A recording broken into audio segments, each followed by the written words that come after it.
Saludos, queridos amigos.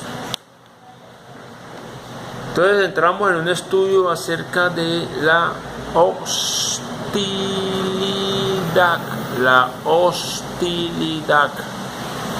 hacia los demás y también hacia uno mismo, generada por la envidia que causa que otros tengan lujo, poder y dominio sobre nosotros mismos.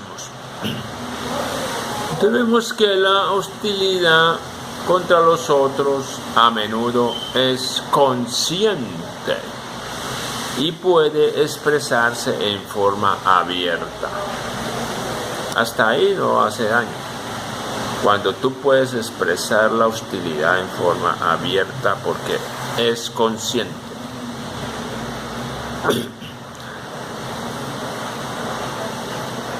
La hostilidad en contra de uno mismo generalmente, excepto en los casos patológicos, es inconsciente y halla su expresión en formas indirectas y racionalizadas. Una de ellas consiste, como ya se ha dicho, en subrayar la propia maldad e insignificancia. Si yo a toda hora me estoy diciendo que no sirvo para nada, que soy un don nadie, que soy un perdedor, que soy feo, que no tengo éxito, que la vida es negativa, eso es una expresión de la hostilidad que uno tiene hacia sí mismo. ¿Ya? De otra forma aparece como un imperativo de la conciencia o sentimiento del deber. Del mismo modo como existe un tipo de humildad que no tiene nada que ver con el odio de sí mismo,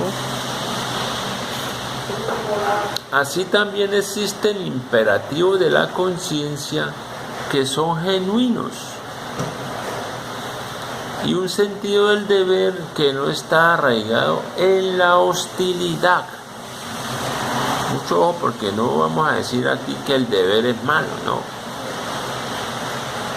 Hay unos deberes genuinos, basados en la personalidad y que afirman el yo.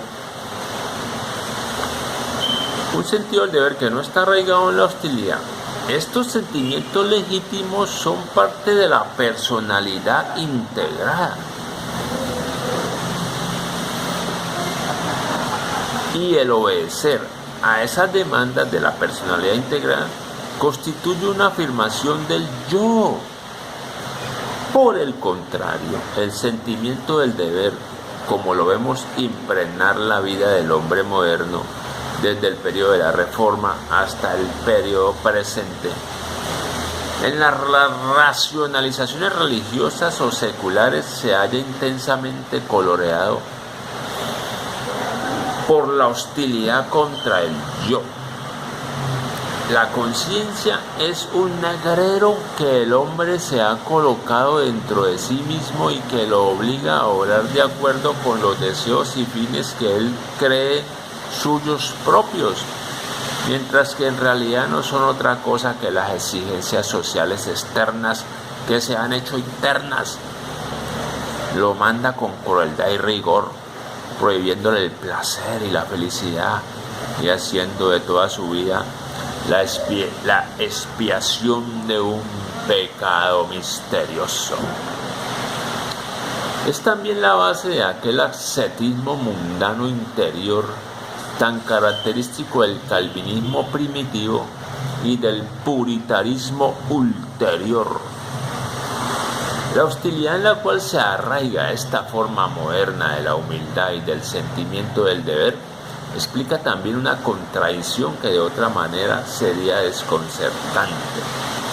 El hecho de que tal humildad se haya acompañado por el desprecio hacia los otros y que el sentimiento de la propia virtud haya reemplazado el amor y la piedad una humildad y un sentimiento del deber genuinos no hubieran podido hacerlo.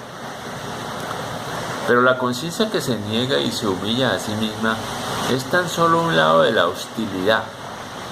En el otro están el odio y el desprecio para con los demás.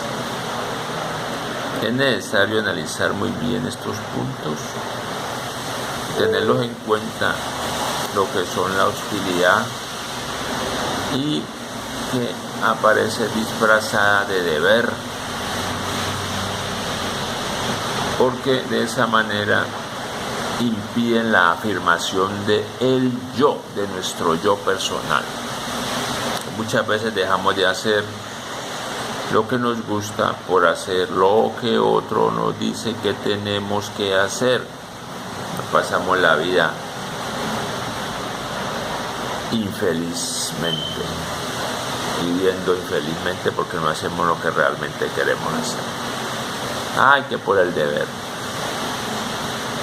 Entonces, el autor continúa diciendo que le parece conveniente resumir ahora, sobre la base de este análisis acerca del significado de la libertad durante el periodo de la Reforma, las conclusiones alcanzadas con referencia al problema específico de la libertad y al problema general de la interacción de los factores económicos, psicológicos y sociales en el proceso social. Por lo tanto, el derrumbamiento del sistema medieval de la sociedad feudal posee un significado capital que rige para todas las clases sociales. El individuo fue dejado solo y aislado. Estaba libre y esta libertad tuvo un doble resultado. El hombre fue privado de la seguridad de que gozaba del incuestionable sentimiento de pertenencia y se vio arrancado de aquel mundo que había satisfecho su anhelo de seguridad, tanto económica como socialmente. Se sintió solo y angustiado, pero también era libre de obrar y pensar con dependencia, de hacerse dueño de sí mismo y de hacer de su propia vida todo lo que era capaz de hacer y no lo que le mandaban a hacer. Tenemos un apunte de Sigmund Freud, que se ha dado cuenta de la hostilidad del hombre contra sí mismo, la cual se halla contenida en lo que él llama superyo. También observó que en su origen era la internalización de una autoridad externa peligrosa, pero no distinguió entre los ideales espontáneos que parten del yo y las órdenes internalizadas que mandan al yo. El punto de vista que aquí se presenta se trata con mayores detalles en el estudio del autor Erich Fromm sobre la psicología de la autoridad.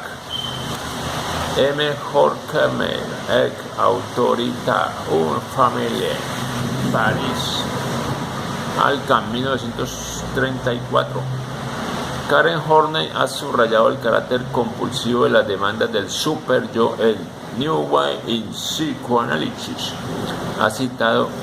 Ya citado y hay traducción castellana.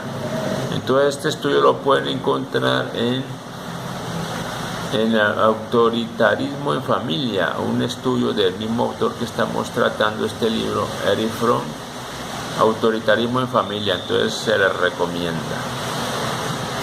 Entonces el hombre fue privado de la seguridad que gozaba, del incuestionable sentimiento, y también era libre de obrar y pensar con independencia y de hacerse sueño de sí mismo y de hacer de su propia vida todo lo que era capaz de hacer y no lo que le mandaban a hacer.